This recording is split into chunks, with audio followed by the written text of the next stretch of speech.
Share मार्केटमध्ये पैसे गुंतवा आणि झटपट श्रीमंत व्हा अशा पद्धतीच्या जाहिराती तुम्ही बऱ्याचदा पाहिल्या असतील, ऐकल्या असतील.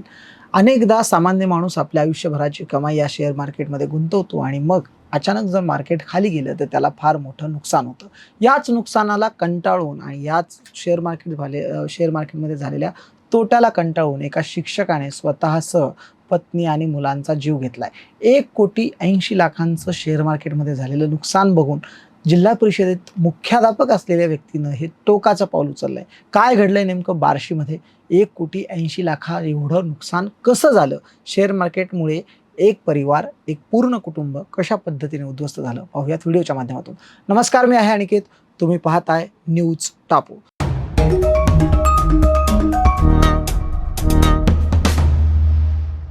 सर्वात आधी शेअर बाजारात 1,80,00,000 नुकसान झाल्यामुळे तिथल्या एक या शिक्षकाचं नाव आहे योगेश बाळासाहेब पाटील, वय 41. ते नंदुरबारमध्ये तळोदा तालुक्यातल्या चौगाव बुद्रुक येथील प्राथमिक शाळेत मुख्याध्यापक म्हणून काम करत होते. तिथे कार्यरत असतानाच त्यांनी गेल्या गुरुवारी रात्री मध्यरात्री त्यांनी आपली पत्नी माधुरी योगेश पाटील, वय 37, 2 मुलं अथर्व योगेश पाटील, वय 11 आणि शिवांश योगेश पाटील, वय 9 अशा या 4 जणां म्हणजे या तिघांचा आधी जीव घेतला. त्यांना जेवणातून किंवा इतर कुठल्या मार्गाने विष देण्यात आलं. त्या तिघांचा जीव गेल्यानंतर त्यांनी स्वतःही विष प्राशन केलं आणि गळफास घेतला असं देखील यामध्ये सांगितलेलं आहे.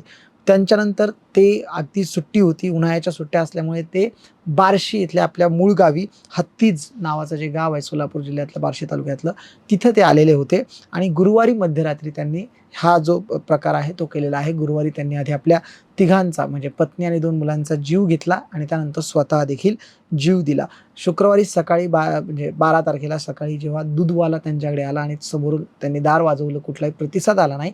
त्यावेळी त्याला कुठला संशय आला आणि त्याने शेजाऱ्या पाजाऱ्यांना गोळा करून दरवाजा तोडल्यानंतर त्यांना चौघांचे मृतदेह त्या घरामध्ये आढळले. तात्काळ तिथे पोलिसांना बोलवण्यात आलं. पोलीस उपनिरीक्षक प्रतापसिंह जाधव हे आपल्या पोलीस निरीक्षक कुंदन गावडे यांच्यासोबत ते सर्वजण तिथे आले आणि पोलिसांना तिथे 22 पानांची एक सुसाईड नोट सापडलेली आहे. 22 पानांच्या त्या सुसाईड नोटमध्ये संपूर्ण गोष्टी ज्या आहेत त्या योगेश पाटील यांनी सगळ्या लिहिलेल्या आहेत. पोलिसांनी दिलेल्या प्राथमिक माहितीनुसार योगेश पाटील हे गेल्या काही काळापासून मोठ्या आर्थिक विवंचनेत होते. त्यांना शेअर बाजारात 1,80,00,000 मोठा फटका बसला. हे नुकसान भरून काढण्यासाठी आणि लोकांचे पैसे परत देण्यासाठी त्यांनी आपल्या आईकडून आणि नातेवाईकांकडून सुद्धा 1 कोटीहून अधिकचं कर्ज घेतलं होतं. पण तरीसुद्धा त्यांची आर्थिक कोंडी सुटत नव्हती. कर्जदारांचा दबाव वाढत चालल्याने त्यांनी हे टोकाचं पाऊल उचललं असल्याचा प्राथमिक अंदाज जो आहे तो पोलिसांनी व्यक्त केलेला आहे. वैराग पोलीस जे आहेत ते त्याच्या संदर्भातला संपूर्ण तपास जे आहेत ते सध्या करतायत. मंडळी, या संपूर्ण घटनेमध्ये त्याच्या आईकडनं सुद्धा त्यांनी 1 कोटी रुपये घेतलेले होते आणि ते 1 कोटी रुपये त्यांनी त्यांचे त्या शेअर मार्केटमध्ये झालेल्या नुकसानामध्ये त्यांनी ते घातलेले होते.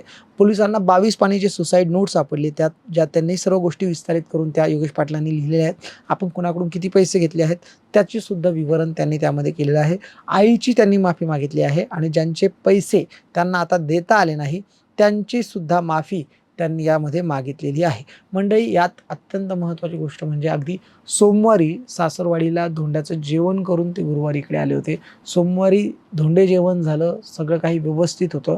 असं वाटत होतं की त्यांना कुठलाही ताण वगैरे नसेल, परंतु ते आतल्या आत स्वतःच्या जीवाला खात होते आणि त्यामुळे त्यांनी ही टोकाचं पाऊल उचललं असल्याची शक्यता जी आहे ती वर्तवण्यात येते.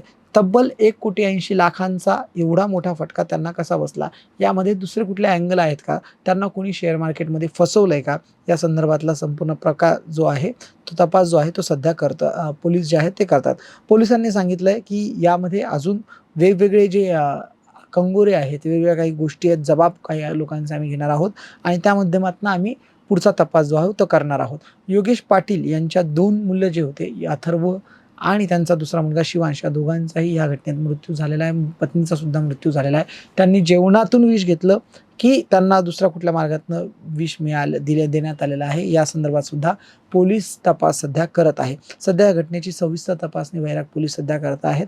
परंतु या संपूर्ण घटनेनंतर पुन्हा एक प्रश्न जो आहे तो उभा राहतोय, तो म्हणजे शेअर मार्केटच्या फसव्या जाहिराती आणि त्या जाहिरातींना भुलून शेअर मार्केटमध्ये ज्या पद्धतीनं लोक इन्व्हेस्ट करतात आणि त्यांना नुकसान होतं, यावर सुद्धा कडक कारवाई किंवा कडक कायदे जे आहेत ते आले पाहिजे.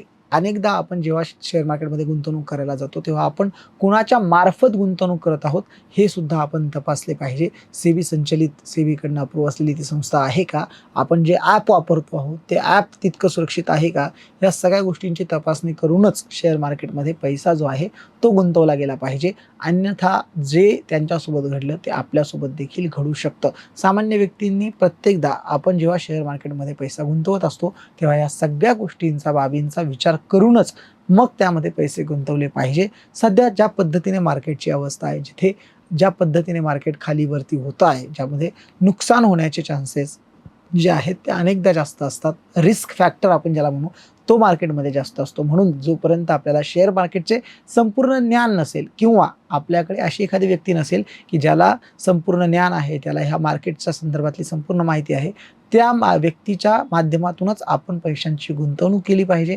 जर आपण अशा पद्धतीने फसव्या जाहिरातींना किंवा ॲप्सच्या माध्यमातून किंवा इतर कुठल्या ज्या अनऑथोराइज ॲप, वेबसाईट्स आहेत त्या माध्यमातून जर आपण गुंतवणूक केली तर तो फटका आपल्याला सुद्धा बसण्याची शक्यता नाकारता येत नाही.